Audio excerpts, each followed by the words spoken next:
She had 10 seconds to decide. 10 seconds before the most dangerous man in the city raised that glass to his lips.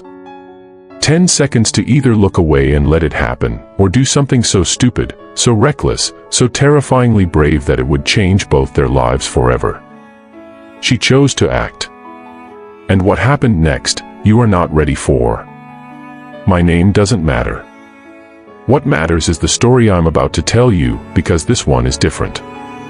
This isn't just a story about a mafia boss. It isn't just a story about a waitress. It's a story about what happens when the most invisible person in a room turns out to be the only one brave enough to tell the truth. And by the time I'm done talking, I promise you, you will never look at ordinary people the same way again. So sit down. Get comfortable. Because this is going to take a while. You have to understand something about the city of Bella Vista before any of this makes sense. Bella Vista is the kind of city that looks beautiful from a distance. Glass towers that catch the morning light. Wide streets lined with oak trees. Restaurants where a bottle of wine costs more than most people's weekly rent. It's the kind of city where businessmen shake hands in the daylight and then make very different kinds of deals in the dark. And at the center of all of it, the invisible center, the place where every important decision in this city eventually traced back to, was one name. Caruso. Vincent Antonio Caruso.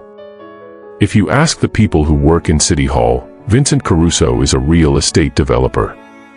A generous one. He funded the new children's hospital on the east side.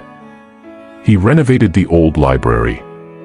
He throws a charity gala every December that raises more money in one night than the city's entire arts budget for the year. If you ask the detectives on the third floor of the Bella Vista PD, they'll lower their voices and tell you something different. They'll tell you Vincent Caruso is the man who controls the docks, the construction unions, the gambling circuit that runs under 3 different zip codes, and at least 6 judges who would rather vote however Vincent tells them to than explain certain things to their wives. If you ask the people on the street, the ones who actually grew up in this city, the ones who know how things really work, they'll just look at you. They won't say anything. Because saying anything about Vincent Caruso out loud, in public, to someone you don't 100% trust, is the kind of thing that makes people disappear. He wasn't called the Ghost for nothing. Nobody ever saw him coming. And by the time you knew he'd been there, it was already too late.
La Stella restaurant, cutting into a piece of veal, and not yet knowing that someone in that room had just tried to kill him.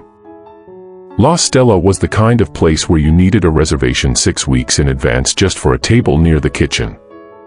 The kind of place where the lighting was low and golden, where the music was soft and live, just a piano player in the corner doing old Italian standards, where the waitstaff wore pressed black uniforms and moved through the room so efficiently they seemed to appear and disappear like ghosts. Appropriate, really. Given the men who owned it. La Stella was listed in the name of a holding company. That holding company was owned by another holding company. Somewhere down the line, if you dug far enough, you'd find Vincent Caruso's name. But nobody who cared about their continued employment ever dug that far. The restaurant was real, though. The food was genuinely excellent. The chef, a small fierce Sicilian man named Enzo who had trained in Rome and spent 3 years in Lyon, ran the kitchen like a general commanding a very delicious army. People came from all over the city for his ossobuco. Food critics had written long breathless things about the handmade pasta. The restaurant had 2 Michelin stars and a 3-year waiting list for the private dining room in the back. But on Tuesday nights, the private dining room belonged to Vincent. Not officially. Not with a sign or a reservation. It was simply understood. It had been understood for 11 years. On Tuesday nights, table 7, in the slightly darker back corner of the main dining room, the one with a clear view of both the front door and the side entrance to the kitchen, the one that no other diner was ever placed at regardless of how full the restaurant was, that table belonged to Vincent Caruso. He always arrived at 8:15. Always alone, or with no more than one associate. He always ordered the same things, the soup of the day, whatever Enzo was making that night, followed by the veal piccata or sometimes the branzino, and a single glass of the Barolo Reserva, the 2014, which the sommelier kept a separate allocation of in the cellar specifically for this purpose. He never stayed more than 90 minutes. He never raised his voice. He tipped exactly 22%, calculated to the dollar, left in cash in a small envelope. It was routine. Meticulous, unvarying routine. That was, of course, the problem. Because when you do the same thing the same way at the same time every single week for 11 years, eventually, someone starts planning around it. Rosa Marchetti had been working at La Stella for exactly 3 weeks and 2 days. She'd gotten the job through her cousin Daniela, who had worked in the coat check for 2 years before getting married and moving to the suburbs. Daniela had put in a word with the floor manager, a stiff-backed man named Johnny who hired Rosa with the practiced neutrality of someone who was too professional to comment on her appearance but whose eyes said plenty. Rosa was 27 years old. She was what people who were trying to be polite called full-figured, and what people who weren't trying to be polite called things she'd been hearing since she was 12 years old. She was 5'4" with wide hips and soft arms and a round face that dimpled when she smiled, which was often, because Rosa Marchetti had decided somewhere around the age of 19 that the world was going to be hard regardless of her attitude, so she might as well make the best of it. She was good at her job. Very good, actually, in the way that people who have been overlooked their whole lives are often very good at things, quietly, without any fanfare, because nobody was expecting it. She remembered orders without writing them down. She noticed when a water glass was half empty before the person sitting behind it did. She could read a table within 30 seconds of approaching it, whether they wanted conversation or to be left alone, whether the couple was celebrating something or fighting, whether the man in the business suit was impressing a client or a date. She was, in the invisible way that truly excellent service people are, precisely the right person for this job. She just didn't know yet that she was also about to be precisely the right person at precisely the right moment to change everything. That Tuesday started normally. Rosa arrived at 4:30 for the prep shift. She changed into her uniform in the small, crowded staff room in the basement, pressed black trousers, black button-down, the small La Stella pin on the left lapel. She pulled her dark hair back tight and checked herself in the scratched mirror above the lockers. She looked fine. She'd stopped spending a lot of time in mirrors. Gina, the senior floor waitress and the unofficial ruler of the staff room, was doing her eyeliner in the corner with the precision of a surgeon.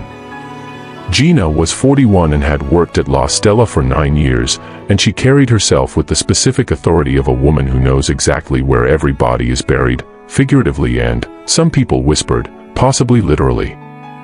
Tuesday night, Gina said, not looking up from her mirror. You know what that means. Full house, Rosa said, lacing her shoes. Full house, yes. And the back table. Gina finally looked over. You've been briefed. Table 7.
In 9 years, he's missed exactly twice.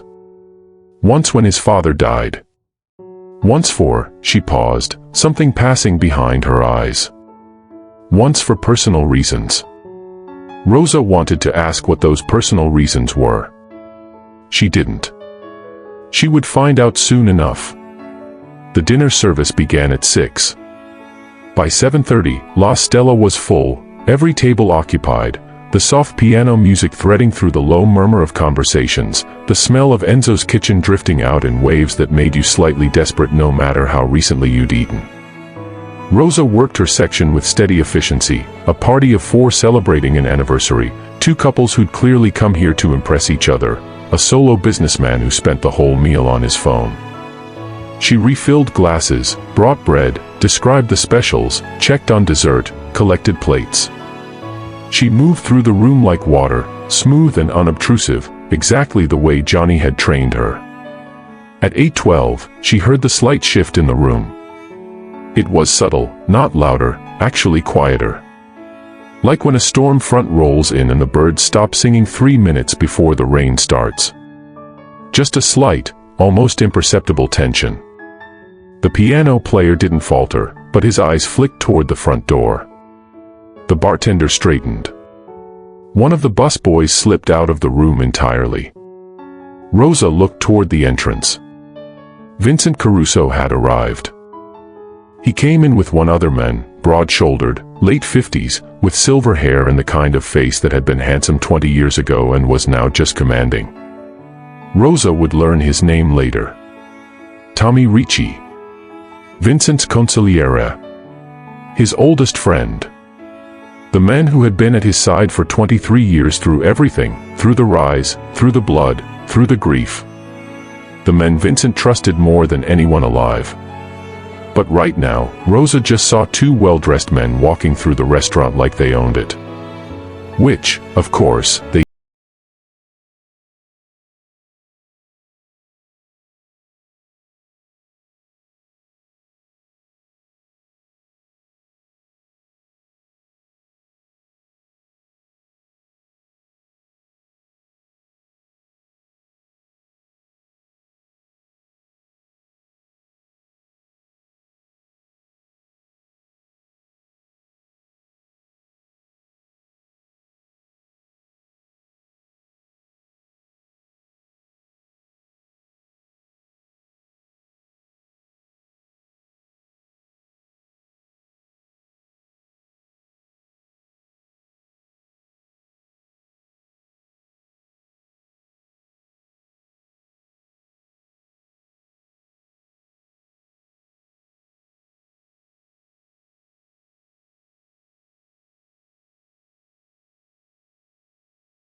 drops that caught the light for just a moment, less than a heartbeat, before they disappeared into the wine.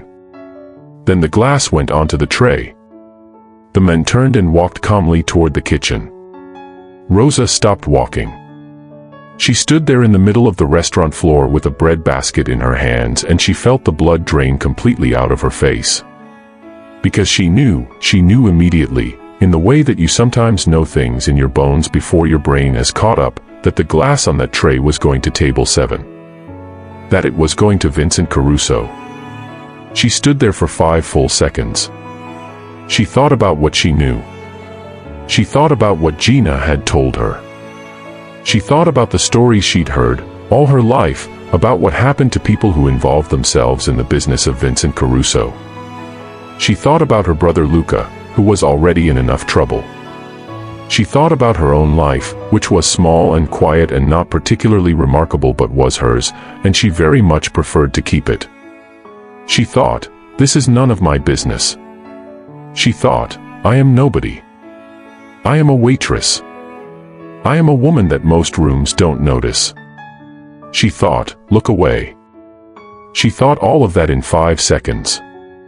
And then the sommelier's assistant picked up the tray with the glass on it and began walking toward table 7. And Rosa Marchetti, without entirely making a decision, started moving. What she did next was so simple that it almost looked like an accident. She stepped slightly too close to the sommelier's assistant as he rounded the corner of the service station.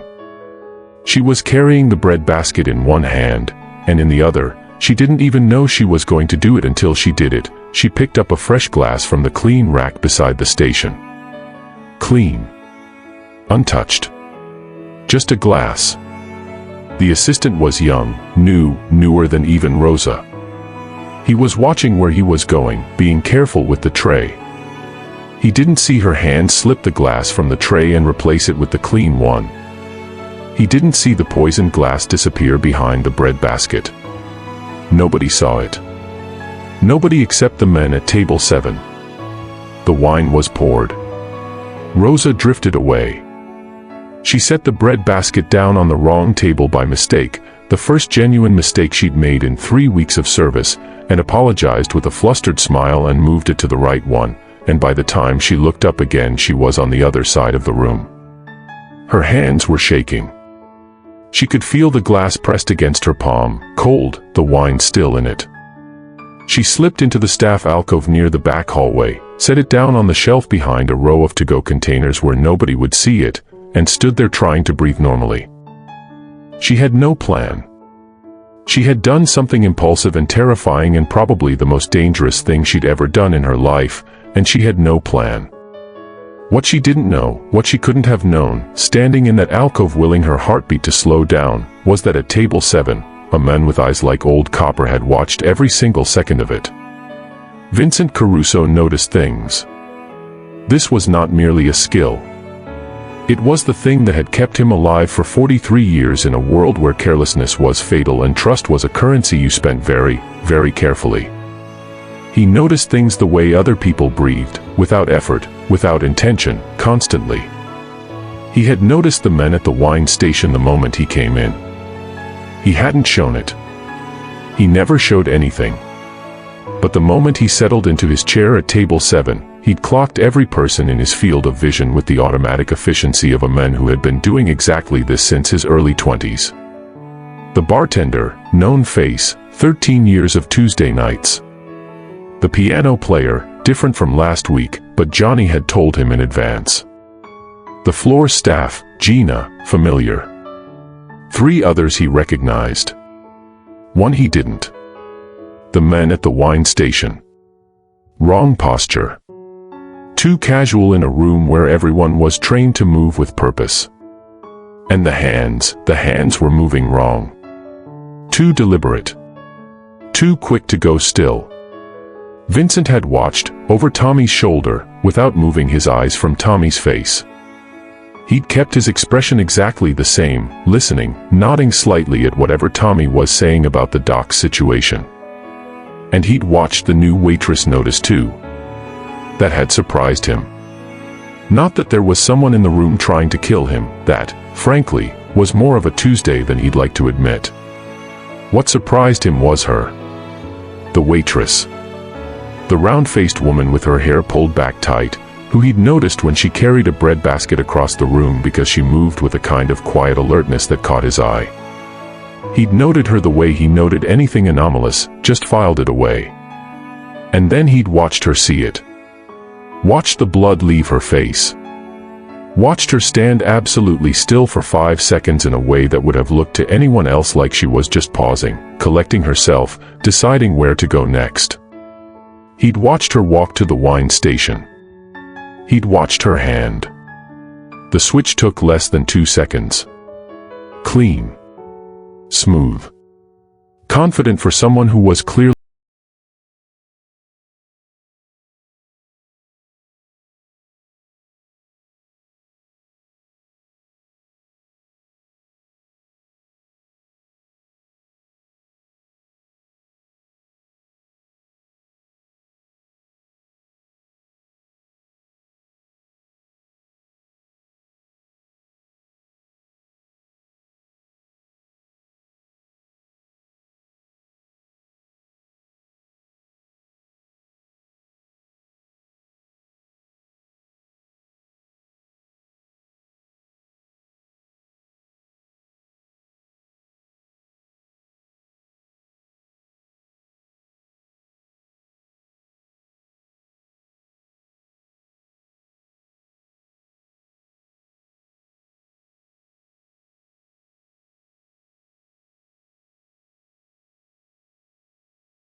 stopped making them. 3 weeks and 2 days. And tonight you decided to, he paused. Do something that could have gotten you killed. I know, Rosa said. And you did it anyway. She looked at him. Is someone going to hurt me? Vincent studied her for a long moment. No, he said. Then can I go home? I have an early shift at my other job tomorrow. Tommy turned away. One of the men by the door made a sound that might have been a suppressed laugh. And Vincent Caruso, who had not genuinely laughed at anything in a very long time, felt something in his chest that he did not immediately recognize. He let her go. Of course, he had her followed. That wasn't a question. The moment she left the private room, one of his men was 3 steps behind her, and he would stay there until Vincent decided otherwise. But he let her go. After she left, the room shifted. Tommy sat down. The other men lingered by the wall. Have the glass tested, Vincent said. I already called it in, Tommy said. It'll be at the lab within the hour. He paused. And the men she described? He was gone by the time I thought to look. Went out the kitchen side entrance during the first hour of service. Gina confirms she didn't recognize him either. Tommy rubbed his jaw. There was something in his face that Vincent noted without reacting to, a kind of careful stillness that didn't quite match the situation. When something this serious happened, Tommy's usual reaction was controlled fury, the barely leashed energy of a man who wanted to find whoever was responsible and make absolutely certain they never had the opportunity to try it again. It was the reaction Vincent had seen a dozen times over 23 years. Tonight, Tommy was very still. I'll make calls, Tommy said. Find out who's moving against us. Yes, Vincent said. Do that. He watched Tommy leave. And then he sat alone in the private room and thought about the look on a waitress's face when she'd stood frozen in the middle of the restaurant with a bread basket in her hands, deciding whether to be brave. The lab results came back at 11:47 that night. Ricin. Concentrated, high purity, professionally prepared. Not the kind of thing you got from a street contact. Not the kind of thing someone amateur cooked up in a kitchen. The kind of thing that required resources, expertise, and very specific connections.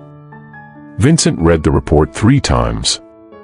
He was sitting in the study of his house on the hill above Bella Vista, a house that looked from the outside like the home of a successful, tasteful, private man, which it was, along with being the headquarters of one of the most sophisticated criminal operations in the northeastern part of the country.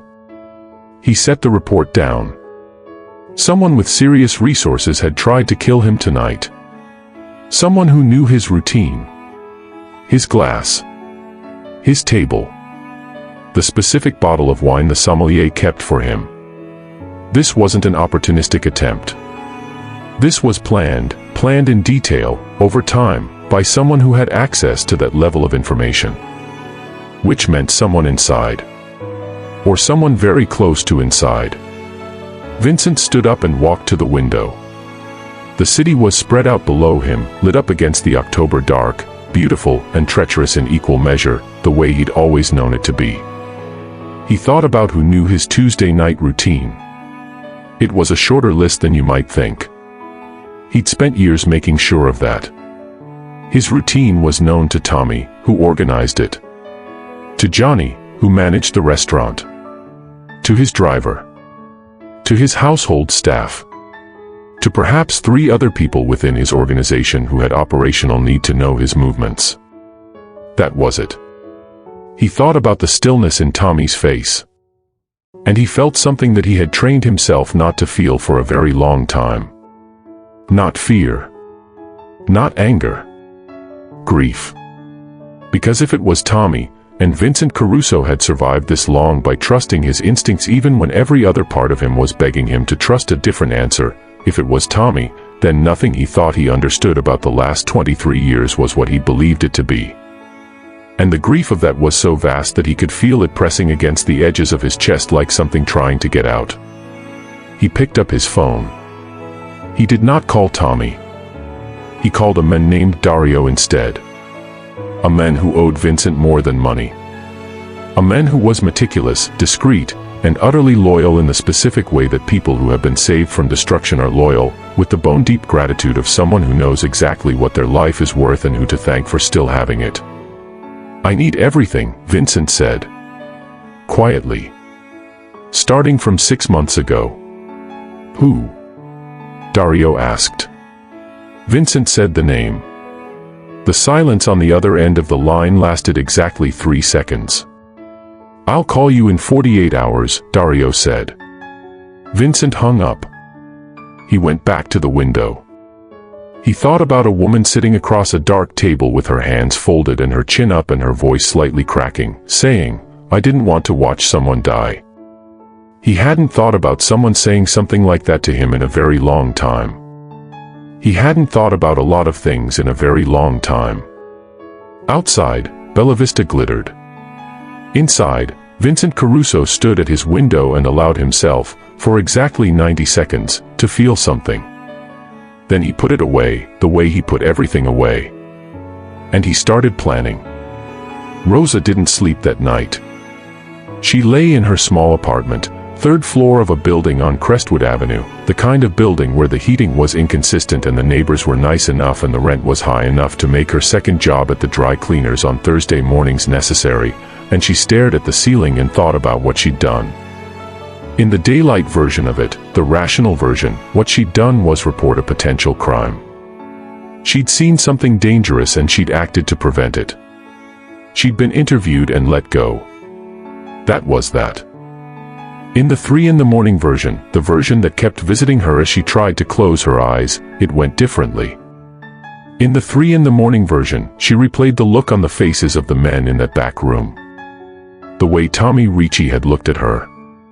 The way the man by the door had shifted his weight when she walked in. The particular quality of danger that had filled that room like smoke, not dramatic, not theatrical, just real, the way real things are real, with no softening edge. She was fine. She was home. She was fine. She made herself breathe slowly. She thought about her brother Luca. This was not a helpful thing to think about at 3 in the morning, but the thought came anyway, the way thoughts about Luca always did, uninvited, trailing worry behind them like a comet tail. Luca was 23. Luca was funny and charming and absolutely terrible at making safe decisions, had been since he was 14 years old and running with the wrong crowd in their neighborhood, getting into the kind of trouble that was small enough to laugh about then but was rarely small enough to laugh about later. 3 months ago, Luca had borrowed money. A significant amount of it.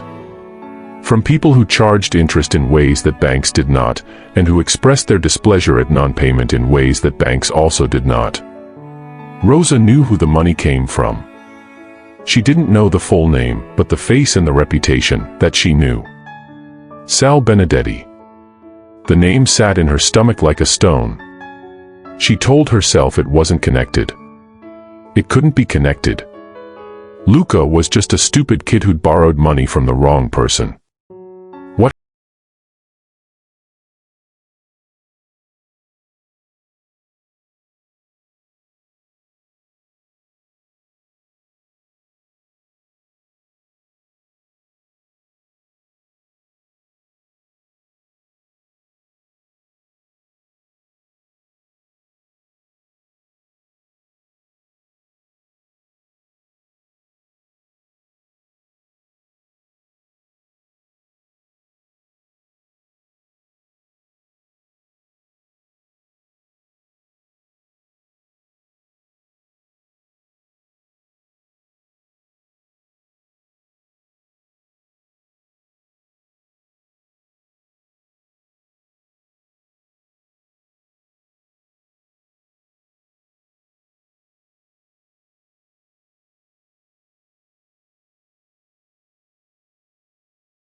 counter. The woman ordered a coffee from the cafe next door and read a book and didn't look up once. On Friday morning, there was a man at the bus stop when Rosa left for work who wasn't usually there. He got on the same bus. He got off 3 stops before hers. He didn't look at her once. She was being watched. She wasn't sure whether that made her feel safer or less safe. On Friday evening, she was unlocking her apartment door when she heard footsteps behind her in the hallway, unhurried, deliberate, and turned to find a tall man in a dark coat who said, simply, "Mr. Caruso would like a word. He'll come to you, if that's more comfortable. Or you can come to him. Whichever you prefer." Rosa stood there with her keys in her hand. "He'll come here," she said. The man nodded. She thought about this. She thought about how strange it was that it was being offered as a choice. When? Tomorrow evening. 7 o'clock. If you agree. She looked at the man for a long moment. He looked back at her with the patient neutrality of a person who was very good at waiting for answers and very unlikely to pressure her for one. "Fine," Rosa said. 7 o'clock. The man nodded and walked back down the hallway. Rosa went inside and locked 3 different locks and then stood in her kitchen and said, out loud to nobody, "What is happening to my life?" There was no answer. She made tea. He arrived at exactly 7 o'clock, the way she'd been told he would. Alone, which surprised her. Or, mostly alone. She'd watched from her window and seen the car. There was a driver, and she suspected there were other people somewhere nearby, but only one man came up the 3 flights of stairs and knocked on her door with the measured, unhurried knock of someone who never needed to seem urgent. Vincent Caruso stood in her small hallway in a dark coat and looked around her apartment the way he looked at everything, quietly, completely, without judgment and without much expression. Rosa's apartment was clean. It was small. It had good light in the mornings, which was why she'd chosen it. There were books stacked on every available surface because she read the way other people breathed. There was a photograph on the bookshelf of her and Luca when he was maybe 16, both of them laughing at something off camera, her arm around his shoulders. There was a half-finished jigsaw puzzle on the coffee table, the kind with 1,000 pieces, a picture of the Italian coast, because Rosa did puzzles when she couldn't sleep, which was often. None of this seemed to be what he'd expected. She couldn't have said what she thought he'd expected. She just had the sense that he was slightly recalibrating. "Thank you for agreeing to this," he said.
I thought it was better if you heard it from me. A long silence. How much does he owe? Vincent said. 32,000. He looked at her for a moment. Then he nodded once and walked out the door. Rosa stood in her hallway. Then she went back to the window and looked at the street below, and the black car still waiting at the curb, and the city beyond it in all its complicated, beautiful, dangerous life. She picked up the piece of Italian coastline she'd been working on and fitted it into the puzzle and sat there in the lamplight thinking. Dario's call came the next morning. Vincent was in the car on the way across town, early, before the city was properly awake. He answered on the first ring. "How bad?" he said. Dario's voice was careful. He was a careful man. "You need to be sitting down for this." "I'm in the car." "That'll do." A pause. A breath. "It goes back 4 years." Vincent said nothing. He watched the city pass the window. The contact overseas, the one who arranged the Belletti contract, that was Tommy, Dario said. The account traces back through 3 shell companies, but the first one, the origin, it's registered to a name you'll know. Maria Serena Holdings. Vincent knew the name. It was his wife's name. Elena Maria Serena Caruso had died 3 years and 8 months ago. An accident, the inquest had found. A car accident on the coast road outside the city, late at night, on a road she'd driven 100 times. Single vehicle. The car had gone through the barrier and down the hillside. She died on impact. That was what the inquest had found. That was what Vincent had told himself, in the months after, when the grief was so large it seemed to be the only thing in the world. "Keep going," he said. His voice was completely level. Inside, something was being taken apart. The company was registered 18 months before Elena died, Dario said. Under a proxy name. But the proxy traces back to Ricci. And the money that's been flowing through it, over the past 4 years, it's substantial. More than substantial. We're talking about a parallel operation, Vincent. Things moving without your sign-off. Territory agreements with Benedetti that predate any of the trouble you've had with him, agreements that explain why Benedetti's been circling without ever actually striking. Vincent closed his eyes briefly. He thought about Tommy, 23 years ago, young and hungry and standing in Vincent's corner at the worst moment of Vincent's early life. He thought about what he'd believed that meant. The stories he'd told himself about loyalty. The foundation he'd built everything on. He made a deal with Benedetti, Vincent said. It wasn't a question. 4 years ago. We think it was supposed to be, Dario paused. We think you were supposed to die 4 years ago. There was a plan. Something happened and it didn't go forward. Tommy may have gotten cold feet, or there may have been a complication. But the arrangement with Benedetti never went away. They've been waiting. Waiting for what? For Tuesday night, Dario said. The Belletti contact, that's Benedetti's man. Has been for 6 years. He came back from Europe specifically for this. The car moved through the early morning city. And Elena, Vincent said. Another long pause. I can't prove it yet, Dario said. I need more time. But what do you think? A silence that was worse than any answer. I think the accident on the coast road should be looked at again, Dario said quietly.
cold and deep, like dark water, like something ancient being displaced. He had made a terrible mistake. Not about who tried to kill him. About how long he'd been safe from it. That same morning, Rosa's phone rang at 7:45. It was Luca. She knew from the first syllable, the way he said her name, Rosie, with that particular catch in the voice that he'd had since he was a little kid trying not to cry, that something had gone wrong. "What happened?" she said. Not a question. With Luca, it was never a question. "I need to see you," he said. "Today. Please." She went. She found him at their mother's old apartment, the one they'd grown up in. Their mother had passed 4 years ago and neither of them had been able to quite let it go, had kept paying the rent together, telling themselves they'd deal with it eventually. Luca was sitting on the kitchen floor when she arrived, which was the thing that told her immediately how bad it was, because Luca only sat on the floor when he didn't have enough steadiness in him to hold himself upright in a chair. He looked up at her when she came in. He was 23 and he looked, right now, about 12. "Tell me," Rosa said, and sat down on the floor beside him. What came out was complicated and took a while and involved several points at which Rosa had to press her hands flat against the floor tiles to stop herself from saying things that wouldn't help. The short version was this: Luca hadn't just borrowed money from Benedetti. He'd been doing errands. Small ones at first, deliveries he was told were legitimate, messages he didn't understand, packages he didn't open. The kind of slow recruitment that Rosa knew, even if Luca hadn't, was designed to get a person in deep enough that they couldn't say no anymore. And 3 weeks ago, he'd been given a specific task. Deliver an envelope to someone at La Stella. Ask for the head bartender. Say it was from an uncle. He hadn't told Rosa because he knew she worked there and he didn't want to involve her. "Did you deliver it?" Rosa asked. "I tried," Luca said. "I went in Tuesday morning. But the bartender wasn't there. He was sick or something. And I got nervous and I left. I texted the contact number and they said they'd handle it." He looked at his hands. "I didn't know what was in it. I swear, Rosie. I didn't know." Rosa sat very still. Tuesday morning. The bartender was out sick. The plan had shifted. Instead of delivering something through Luca and the bartender, they'd sent Belletti directly into the restaurant on Tuesday evening. Luca hadn't known. But he had been, without knowing, one piece of the machinery. "Okay," Rosa said. "Okay." He looked at her. How are you being calm about this?" "Because one of us has to be," Rosa said. "And because it's going to be all right." "How is it going to be all right?" "I'm in debt to Sal Benedetti and I accidentally helped him try to."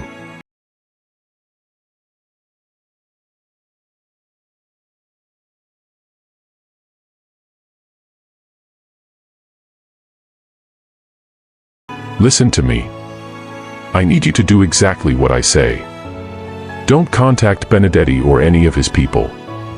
Don't go to work. Stay here, in this apartment, today. Can you do that?" "What are you going to do?" "I'm going to make a phone call," Rosa said. She pulled out her phone and found the number she'd been given, in case she needed anything. She hadn't expected to need it in 12 hours. She called. The man who answered wasn't Vincent. But 3 minutes after she explained what Luca had told her, the man said, simply, "Stay where you are. Someone will be there within the hour." She looked at Luca. "I told you it was going to be all right," she said. He looked at her. "Who did you just call?" She thought about how to explain this. "Someone who owes us a favor," she said. This was not entirely accurate. But it was close enough. Everything that happened next happened fast, the kind of fast that only happens in this world when someone with the right kind of power decides that a situation needs to be resolved and that speed is more important than subtlety. Vincent's people arrived at the apartment within 40 minutes. They were not frightening, or, They were clearly capable of being frightening, the way a closed door that you know has something large behind it is capable of being frightening, but they were quiet and polite, and the one who spoke to Luca did so with a measured calm that seemed to settle him somewhat. They took a full account from Luca, everything. Every contact name, every message, every delivery, everything he could remember about the organization he'd been unknowingly recruited into. Luca gave it all, with the desperate cooperation of a man who finally understands how much trouble he's in and is grateful for the chance to make it right. Rosa sat next to him the whole time, her hand on his arm. Steady. Afterward, when Luca had been moved, quietly, carefully, to somewhere safer, Rosa went home. She sat in her apartment. She looked at the puzzle on the coffee table. She thought, I am in the middle of something I didn't ask to be in and cannot fully see, and the only question that matters is whether the person I've decided to trust is actually trustworthy. She thought about Vincent sitting at her kitchen table with his untouched coffee, looking at her like she was something he hadn't expected to find. She decided, the way she decided everything, with a kind of gut-level certainty that had never yet led her completely wrong, that she trusted him. Not because he was good. She didn't know if he was good, not in any uncomplicated sense of the word. She knew he was dangerous. She knew the world he lived in was a world of very dark mathematics, where people were assets or threats and got treated accordingly. But she had watched his face when she told him about Luca. And what she'd seen there was not calculation. It was something else. Something older and more human than calculation. She went back to her puzzle. She found the piece of ocean she'd been looking for. She clicked it into place. Vincent moved on Tommy Ricci on a Saturday night. He'd spent the week confirming what Dario had told him, adding layer after layer of evidence until there was no possible interpretation left except the one he'd known in his bones since the first night. He moved methodically, without hurry, the way he did everything. He didn't let Tommy see it coming. He had, in fact, spent the entire week behaving exactly as though nothing had changed, meeting with Tommy, discussing the business, listening to Tommy's carefully provided theories about who might have ordered the hit. Tommy was good. He was very good. Vincent found himself, in a dark way, almost admiring how good Tommy was, the controlled concern, the righteous fury, the reassuring hand on Vincent's shoulder. 23 years of practice. But Vincent was better. The meeting happened at a place called Pharaoh's, not a restaurant, just a building, in an industrial section of the eastern docks that Vincent owned through 7 different entities. Just Tommy and 3 of his men, and Vincent and a dozen of his, and the truth that had been sitting in the room between them for days, waiting to be named. Vincent told Tommy what he knew. He didn't raise his voice. He never raised his voice. He laid it out the way you lay down a hand of cards, one by one, flat on the table, each piece in order. The company in Elena's name. The agreement with Benedetti. Belletti. The hand with the bent fingers, a mark that Tommy would know and Vincent now knew as the calling card of a man that Tommy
A beat. Something moved in Tommy's eyes. Something that looked, if Vincent had been inclined toward charity, which he was not about this, not ever about this, like something almost human. Almost guilty. She found out, Tommy said quietly. About the arrangement with Benedetti. She found papers. She was going to tell you. The silence that followed was the worst silence Vincent had ever sat inside. Worse than his father's death.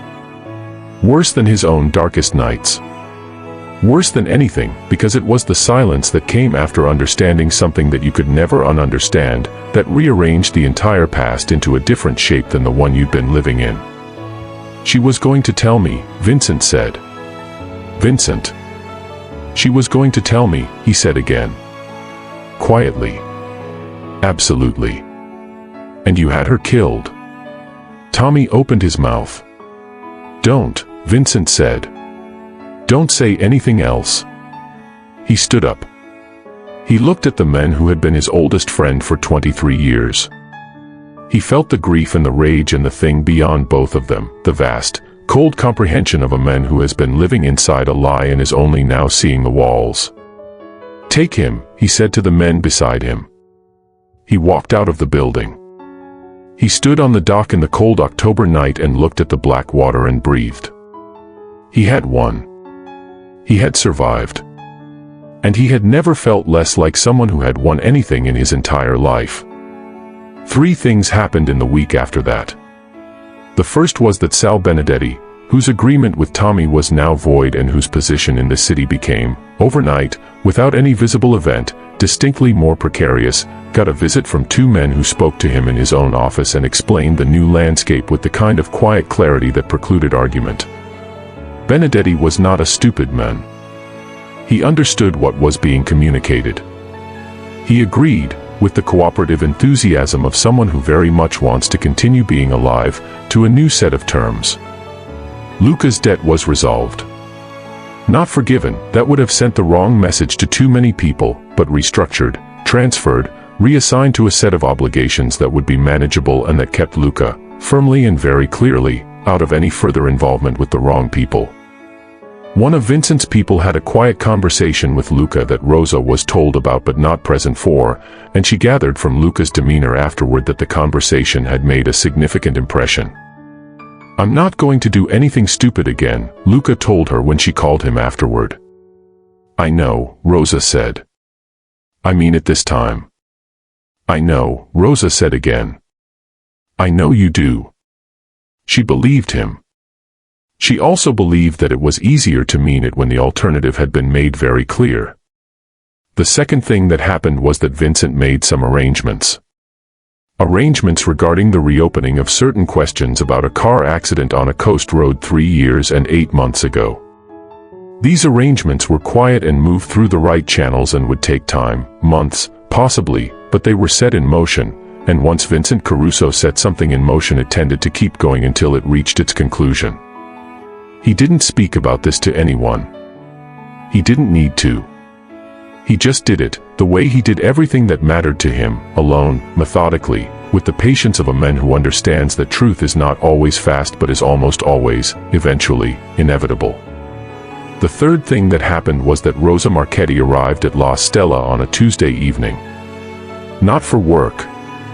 She'd been asked. The private room looked different with just one place setting in good light and Enzo's personal touch on the meal. It looked like someone had thought about it. Vincent was already there when she came in. He stood when she entered, which surprised her enough that she stopped in the doorway for a second. She was wearing a dress she'd bought specifically for this. She'd spent too long thinking about it and then decided to stop thinking about it and just buy the blue one, and her hair was down, which was different from how he'd seen it. He looked at her. She looked at him. "Thank you for coming," he said. "I've been in scarier situations recently," she said. He almost smiled. She was learning to watch for those. The almost smiles were, she was beginning to understand, the fullest expression available from a face that had been trained against showing things. They were more meaningful, in their way, than an ordinary person's full laugh. They sat down. Enzo had made things Rosa had never eaten before, small, beautiful, intricate things that tasted like someone's grandmother had spent years refining them. She ate with genuine appreciation and said so, and at some point the conversation that had started with careful formality began to ease, the way water finds its level. "I want to explain something," Vincent said. She waited. "What happened to you and your brother because you got involved in this?" He paused. "I'm aware that you didn't choose to be in this position." "No," Rosa said. "And I'm aware that the people who put you in it." He stopped. He reorganized something internally. She could almost see it. "I take responsibility for the fact that my world created a situation that put you in danger." That's another pause. "That doesn't sit well with me." Rosa looked at him across the table. She thought about what to say. She said, "Nobody made me switch that glass." No.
not the end of something but the beginning of a much more complicated and much more consequential something. The months of investigation into the coast road and what really happened there, and what Vincent did with the truth when it was finally complete and documented and undeniable. The question of Nico Belletti, who was in custody but whose full testimony was going to open doors into a world that went well beyond anything Tommy had built or Benedetti had arranged. The way Luca, slowly and with some stumbling and a great deal of Rosa's patient, watchful support, began to build a life that didn't lean on shortcuts and borrowed money and the wrong kinds of favors. And then there was the question of Vincent and Rosa themselves, which was not a simple question, could not have been a simple question, because nothing about either of their lives was simple, and the world he lived in had sharp edges, and she had a brother and a life and a bookshelf full of novels and a half-finished puzzle of the Italian coast, but which was a real question, a genuine question, the kind that doesn't ask itself unless there's a real answer somewhere worth finding. What I will tell you is this. On the Saturday of the benefit dinner, Rosa Marchetti walked into the Bella Vista Grand Hotel ballroom on the arm of Vincent Caruso. She was wearing a dress the color of midnight blue and her hair was down and she was nervous in a way that had nothing to do with danger and everything to do with something she wasn't sure what to call yet. He was in a black dinner jacket and he had taken her arm and he had looked at her, that full, measuring look, and then said quietly, so only she could hear, "You look remarkable." She had said, "So do you." And he had, actually, genuinely, fully, smiled. People noticed. People always notice, in rooms like that, when the most powerful and most feared man in Bella Vista looks at someone the way that Vincent Caruso looked at Rosa that night. They noticed, and they talked, and they drew their conclusions, and not one of them came close to the real story, the breadbasket and the glass and the 10 seconds and the choice that changed everything. There are things in this world that happen in the dark, between extraordinary people, that the world never quite fully understands. But we do. Because we were there for it, from the beginning. And this, I promise you, is only the beginning. There are still things I haven't told you. There is the question of what Dario found in the financial records that went back further than 4 years, further back than Tommy, further back than Benedetti, further back than anything Vincent had imagined when he first picked up the phone and started unraveling. A thread that goes so deep that pulling on it changes the shape of everything Vincent thought he'd built. There's the woman who reaches out to Rosa 3 weeks after the benefit dinner, someone who claims to have known Elena. Someone who says that what Vincent's investigation found is only part of the truth. And there is the name that Belletti whispered to his lawyer, just before deciding he'd rather stay in custody than risk what might happen if certain people knew he was talking, a name that nobody expected, from a direction that nobody had looked. This story is not finished. Not even close. But that, all of that, is part 2. And when you hear part 2, everything you think you understand about part 1 is going to look very different. Southwest, stay close. Stay curious. Because in a city like Bella Vista, the secrets that change everything are never the ones you expect to find. And the people nobody sees coming, the ordinary ones, the invisible ones, the ones standing in the restaurant with a bread basket and 10 seconds and a choice, those are always, always the most dangerous people in the room. Rosa Marchetti switched a glass. And nothing, for anyone, was ever the same again.